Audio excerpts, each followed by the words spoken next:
আসছে না কেন? কি করে বলি বলুন তো মহারাজ? সেনাপতিকে জিজ্ঞেস করুন, ওর সাথে তো মন্ত্রী মশাইয়ের খাতির বেশি। আমিও কিছু জানি না মহারাজ, মন্ত্রীমশাইকে অনেকদিন হলো দেখতে পাইনি। আচ্ছা, শ্বশুর বাড়ি যাননি তো? ভারী মজা শ্বশুর বাড়ি, ডুবিয়ে যাবো গরুর গাড়ি, দিদার খাবো ডুবিয়ে কবজি, টাটকা তাজা সতেজ সবজি, পুকুরের ওই টাটকা কাতলা, ঝোল খাবো পাতলা পাতলা।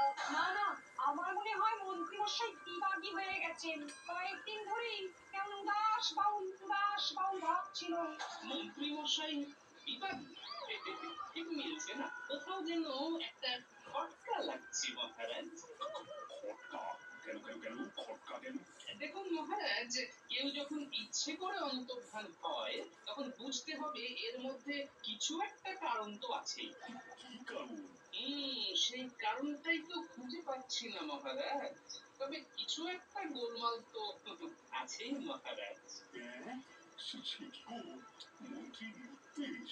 একটা কাজ করুন মহারাজ, আপনি কোনো পেয়াদা পাঠান, সে গিয়ে খবর টবর নিয়ে আসুক।